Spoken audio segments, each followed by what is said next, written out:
Hi అండి. రోజు మనం యూజ్ చేసే మిక్సీ జార్స్‌కి కింద ఇలా క్లీన్ చేయడానికి అవ్వదు కదా! అప్పుడు అది డైలీ మనం క్లీన్ చేయకుండా ఉండడం వల్ల ఇలా డర్టీగా ఫామ్ అయిపోద్ది. అదెలా క్లీన్ చేసుకోవాలో చూద్దాం. దానికంటే ముందు నా ఛానల్‌ని సబ్స్క్రైబ్ చేసుకోండి. పక్కనే ఉన్న బెల్ ఐకాన్ క్లిక్ చేయడం మాత్రం మర్చిపోకండి. ఇక్కడ నేను చూపిస్తున్నాను ఒక మిక్సీ జార్ చూడండి. ఎంత డర్టీగా ఉందో మొత్తం అంతా కూడా. మనం ఇలానే వదిలేస్తే ఫంగస్ కూడా ఫామ్ అయ్యే ఛాన్సెస్ ఉంటది. ఇది ఆల్మోస్ట్ 1 మంత్ అలా అవుతుంది. చూడండి 1 మంత్‌కే ఇలా అయిపోయింది అంటే రెగ్యులర్‌గా నేను చట్నీస్ అవన్నీ చేస్తూ ఉంటాను. అది లోపల క్లీన్ చేయడానికి అవ్వదు కాబట్టి బ్యాక్ సైడ్ అలా అయిపోయింది. ఇప్పుడు దీన్ని ఎలా క్లీన్ చేసుకోవాలో చూద్దాం. ఒక బౌల్‌లోకి వెనిగర్‌ని తీసుకోవాలి. వెనిగర్ లేకపోతే మీరు నిమ్మరసం అయినా సరే యూజ్ చేయొచ్చు. నేను ఇక్కడ 2 టేబుల్ స్పూన్స్ వరకు వెనిగర్‌ని తీసుకున్నాను. అందులోకి ఫస్ట్ 1 టేబుల్ స్పూన్ వరకు వంట సోడాని యాడ్ చేశాను. వంట సోడా, ఇవి వెనిగరు మొత్తం కూడా పేస్ట్‌లా మిక్స్ అయిపోవాలి. ఆ వెనిగర్‌కి సరిపడా అంత వంట సోడాని యాడ్ చేసుకోవాలి. నేను ఇక్కడ 2 టేబుల్ స్పూన్స్ వెనిగర్‌ని తీసుకున్నాను. దాంట్లోకి దగ్గర దగ్గర 3 టేబుల్ స్పూన్స్ వరకు వంట సోడా పట్టింది. మీ ఇష్టం, మీ కన్సిస్టెన్సీ చూసుకుంటూ చేసుకోండి. ఒక థిక్ పేస్ట్ లాగా ఫామ్ అవ్వాలి. అలా ఉన్నప్పుడు మీరు యూజ్ చేయని పాత బ్రష్ ఉంటుంది కదా! ఆ బ్రష్‌ని తీసుకొని ఈ మిక్సీ జార్ కింద పార్ట్ అంతా కూడా ఈ పేస్ట్‌ని అప్లై చేసేయాలి. బ్రష్‌తో అప్లై చేస్తే నీట్‌గా స్ప్రెడ్ అవుతుంది. అలాగే మనం క్లీన్ చేయడానికి కూడా ఈజీగా ఉంటది. కాబట్టి యూజ్ చేయని ఒక టూత్ బ్రష్‌ని తీసుకొని పేస్ట్ అంతా కూడా ఇలా వీడియోలో చూపిస్తున్నట్లు మొత్తం అప్లై చేసేసుకోవాలి. బ్రష్ ఇంకొంచెం చిన్నగా ఉన్నదైతే చక్కగా లోపలికి వెళ్ళిపోద్ది. నాకు కూడా కుదిరింది. కానీ అంత లోపలికైతే వెళ్ళలేదు మొత్తం. కాబట్టి ఇలా మొత్తం అంతా పేస్ట్ అంతా అప్లై చేసేసుకోవాలి. ఫస్ట్ మొత్తం అప్లై చేసేసుకోవాలి. ఒక 10 మినిట్స్ అలా డ్రై చేసేస్తే తర్వాత 10 మినిట్స్ తర్వాత మొత్తం అంతా కూడా నానిపోయి చక్కగా వదిలిపోద్ది. ముందు ఇలా మొత్తం అంతా కూడా వీడియోలో చూపిస్తున్నట్లు పేస్ట్ అంతా కూడా అప్లై చేసేసుకోవాలి. ఈ మిక్సీ జార్స్ ఎలా క్లీన్ చేసుకోవాలో తెలియక చాలా వరకు చాలామంది చాలా ఇబ్బంది పడుతూ ఉంటారు కదా! వాళ్ళకి చాలా హెల్ప్ అవుతుంది ఈ వీడియో. ఒక 15-20 మినిట్స్ మనం దీనికి కేటాయిస్తే సరిపోతుంది. 15-20 మినిట్స్ అంటే ఇందులో 10 మినిట్స్ ఇది కొంచెం ఆరడానికే పడుతుంది కదా! ఒక 10 మినిట్స్ మనం కొంచెం కష్టపడితే చాలు. ఇది మనం చక్కగా క్లీన్ చేసుకోవచ్చు. రెగ్యులర్‌గా ఇలా చేయలేం కాబట్టి మంత్లీ వన్స్ అయినా సరే చక్కగా చేసుకుంటే మిక్సీ జార్స్ క్లీన్ అయిపోయి నీట్‌గా కనిపిస్తాయి. ఇలా పేస్ట్ అంతా కూడా మొత్తం మిక్సీ జార్ కిందంతా కూడా అప్లై చేసేయాలి. వీడియోలో చూపిస్తున్నట్టు చక్కగా నేను తీసుకున్న క్వాంటిటీ సరిపోయింది.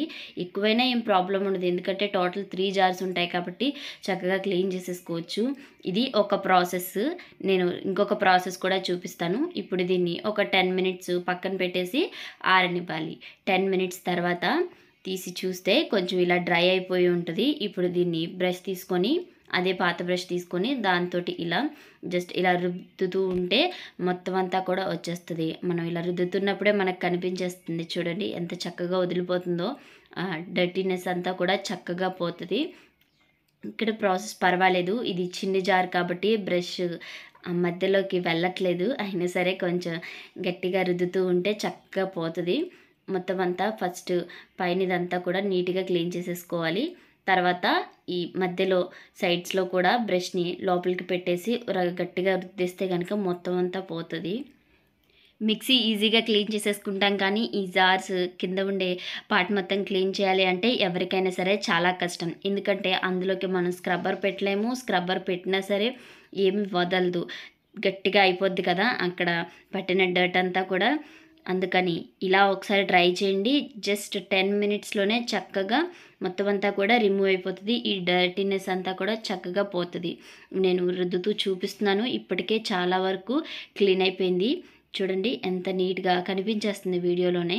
ఈ సైడ్స్‌లోకి బ్రష్ వెళ్ళట్లేదు కాబట్టి నేను ఒక నైఫ్‌ని తీసుకొని నైఫ్‌తో ఇలా రబ్ చేస్తున్నాను. అలా కూడా చక్కగా పోతుంది. ఇప్పుడు వాష్ చేసేసి చూపిస్తాను. చూడండి ఎంత వైట్‌గా వచ్చేసిందో మొత్తం అంతా కూడా. ఇలా ఇంకొక 2-3 టైమ్స్ చేస్తే ఇంకా చాలా వైట్‌గా వచ్చేస్తది. అక్కడికి చాలా వరకు పోయింది. బ్రష్ ఎక్కడ వరకైతే లోపలికి వెళ్ళలేదో ఆ పార్ట్‌లో మాత్రం కొంచెం ఉండిపోయింది. దాన్ని కూడా నీట్‌గా బ్రష్‌తో ఒకసారి బ్రష్ చేసేస్తే పోతది. ఇలా మీరు రెగ్యులర్‌గా చేసుకుంటూ ఉంటే ఇవంతా కూడా క్లీన్‌గా ఉంటాయి. ఇలాంటి యూజ్‌ఫుల్ టిప్స్ ఇంకా కావాలి అంటే నాకు కామెంట్ సెక్షన్‌లో కామెంట్ చేయండి. నేను తప్పకుండా షేర్ చేస్తాను. ఇప్పుడు ఇది ఇంకొక జార్ అండి. ఇది ఇంకొక ప్రాసెస్. ఈ జార్ చూడండి దానికన్నా చాలా డర్టీగా ఉంది, ఎందుకంటే ఇది నేను రెగ్యులర్గా యూజ్ చేస్తాను, అందుకని ఇది కొంచెం ఎక్కువ డర్టీగా ఉంది. దీనికోసం కోల్గేట్ పేస్ట్ని తీసుకున్నాను, వైట్ కలర్లో ఉంటుంది కదా, ఆ కోల్గేట్ పేస్ట్ని తీసుకొని, వైట్ అయినా పర్లేదు, సాల్ట్ కంటెంట్ ఉన్నదైనా పర్వాలేదు, దాన్ని కొంచెం తీసుకొని ఇలా బ్రష్తో సేమ్ ప్రాసెస్ బ్రష్తో మొత్తం అంతా కూడా అప్లై చేసేసుకోవాలి. ఈ కోల్గేట్ పేస్ట్ మనం వెండి సామాన్లు క్లీన్ చేయడానికి లేదా ఇత్తడి పూజ సామాన్లు క్లీన్ చేయడానికి చాలా బాగా యూజ్ అవుతుంది. అలాగే కోల్గేట్ పేస్ట్ కాకుండా ఇంకా పౌడర్ కూడా అయితే ఇంకా చాలా బాగా యూజ్ అవుతుంది. ఇప్పుడు పౌడర్ దొరకట్లేదు కాబట్టి కోల్గేట్ పేస్ట్తో అడ్జస్ట్ చేసుకుని క్లీన్ చేసుకోవాలి. ఇలా సేమ్ ప్రాసెస్ ఇందాక మనం ఆ జార్కి ఎలా అయితే అప్లై చేసామో అలానే కంప్లీట్గా ఈ జార్కి పార్ట్ అంతా కూడా నీట్గా అప్లై చేసేసుకోవాలి కోల్గేట్ పేస్ట్ని. కాకపోతే అది డ్రై అయిపోయినా కొంచెం మెత్తగానే ఉంది, కానీ కోల్గేట్ పేస్ట్ మాత్రం డ్రై అయిన తర్వాత గట్టిగా అయిపోద్ది, కాబట్టి కొంచెం వాటర్ని యాడ్ చేసుకుని మళ్ళీ ఒకసారి నీట్గా క్లీన్ చేసుకోవచ్చు. సైడ్ హ్యాండిల్ పట్టుకునే దగ్గర కూడా డర్టీగా ఉంటే అక్కడ కూడా అప్లై చేసేసుకోవచ్చు. చూడండి ఒక 10 మినిట్స్కి డ్రై అయిపోయింది. వెనిగరు, సోడా పేస్ట్ అలాగే ఈ టూత్ పేస్ట్ని మనం అప్లై చేసుకునే ముందు ఒకసారి ఈ మిక్సీ జార్స్ని వాష్ చేసేసి, అంటే వాటర్ తడిని కొంచెం తడిచేలాగా ఒకసారి కడిగేసి తర్వాత ఈ పేస్ట్ని అప్లై చేస్తే కొంచెం నాని ఉంటుంది, కాబట్టి ఈ పేస్ట్ అంతా కూడా నీట్గా పట్టి త్వరగా వదిలిపోవడానికి ఛాన్స్ ఉంటుంది. కాబట్టి ఒకసారి కడుగుకున్న తర్వాత అప్పుడు ఈ పేస్ట్ని అప్లై చేయండి. వీడియోలో చూపిస్తున్నట్లుగా నీట్గా మొత్తం అంతా కూడా బ్రష్ చేసేయాలి. సైడ్స్కి వెళ్ళట్లేదు, అది ఒక్కటే కొంచెం కష్టంగా ఉంది, కానీ టైం మాత్రం ఎక్కువ అస్సలు ఏం పట్టలేదు. అంటే మనం క్వాంటిటీ కొంచెం ఎక్కువగా పెట్టాం కాబట్టి అందుకనేమో చాలా తొందరగా వదిలిపోయింది. ఇప్పుడు సైడ్స్లోనే సేమ్ ఇందాకట్లాగే చాక్తోని మొత్తం అంతా కూడా ఇలా రబ్ చేసేస్తున్నాను, అప్పుడు ఇంకా నీట్గా వచ్చేస్తుంది. ఇంకా సన్నగా ఉండే బ్రష్ అయితే కనుక ఇంకా నీట్గా వదిలిపోద్ది. ఇప్పుడు దీని అంతటిని కూడా మళ్ళీ వాష్ చేసేసుకోవాలి. ఒకసారి హ్యాండిల్ దగ్గర కూడా మనం ఈ పేస్ట్ని అప్లై చేసి ఒకసారి రబ్ చేసేస్తే హ్యాండిల్ దగ్గర కూడా నీట్గా అయిపోద్ది. నేను రెగ్యులర్గా క్లీన్ చేస్తూ ఉంటాను కాబట్టి అంత డర్టీగా ఏం లేదు, ఇంకా ఘోరంగా ఉన్నవి కూడా ఉంటాయి. ఇప్పుడు నేను 1 మంత్కి ఒకసారి లేదా 2 మంత్స్కి ఒకసారి క్లీన్ చేస్తాను 3 జార్స్ని కూడా. ఇప్పుడు ఇది బ్రష్ చేసేసాం కాబట్టి దీన్ని కూడా నీట్గా వాష్ చేసేసుకోవాలి. చూడండి ఎంత వైట్గా వచ్చేసిందో మనకు ఆల్రెడీ కనిపిస్తూ ఉంది సైడ్స్ అంతా కూడా. ఇప్పుడు లోపల కూడా చూద్దాం ఎంతవరకు వదిలింది అనేది. మనం ట్యాప్ ఆన్ చేసి ఇలా రుద్దుతూ ఉండాలి, ఎందుకంటే మనం ఇక్కడ కోల్గేట్ పేస్ట్ యూజ్ చేసాం, అది త్వరగా డ్రై అయిపోయి ఒక వైట్ లేయర్లా ఫామ్ అయిపోతుంది, కాబట్టి నీట్గా వాష్ చేసేసుకోవాలి. వాటర్ తడుపుతూ వాష్ చేసుకుంటే తర్వాత డ్రై అయిన తర్వాత కూడా ఆ వైట్ కలర్ లేయర్ లాగా ఫామ్ అవ్వకుండా ఉంటుంది. కాబట్టి నీట్గా మొత్తం అంతా కూడా మళ్ళీ ఒకసారి రుద్దుతూ వాటర్ దగ్గర తడుపుతూ వాష్ చేసేసుకుంటే నీట్గా అయిపోద్ది. చూడండి ఎంత వైట్గా వచ్చేసిందో, బిఫోర్ ఆఫ్టర్ మీకు డిఫరెన్స్ తెలుస్తుంది కదా. నాకు కూడా చాలా ఇష్టం, ఏవైనా డర్టీగా ఉన్నప్పుడు క్లీన్ చేసేస్తే అవి వైట్గా చక్కగా నీట్గా కనిపిస్తాయి, అప్పుడు మనం ఎంత కష్టపడింది కూడా మనకి తెలీదు. ఇలా చక్కగా నీట్గా క్లీన్ చేసేసుకోవచ్చు. వాటర్తో కడుక్కుంటూ నీట్గా క్లీన్ చేసేసుకోండి.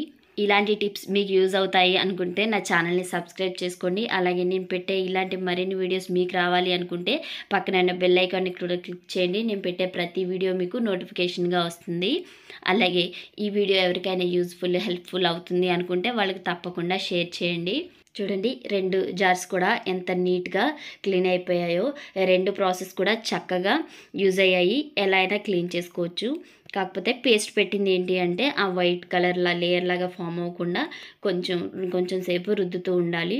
కానీ 2 కూడా పర్ఫెక్ట్గా క్లీన్ అయిపోయాయి. ఈ టిప్స్ మీకు నచ్చాయా, మీకు యూజ్ఫుల్ అవుతాయి అనిపిస్తే కనుక నాకు కామెంట్ సెక్షన్లో కామెంట్ చేయండి. ఇలాంటి మరిన్ని వీడియోస్ నేను మీతో షేర్ చేస్తాను. నెక్స్ట్ మరొక వీడియోతో మళ్ళీ కలుద్దాం. This is Dharani Chintapalli signing off. Bye bye.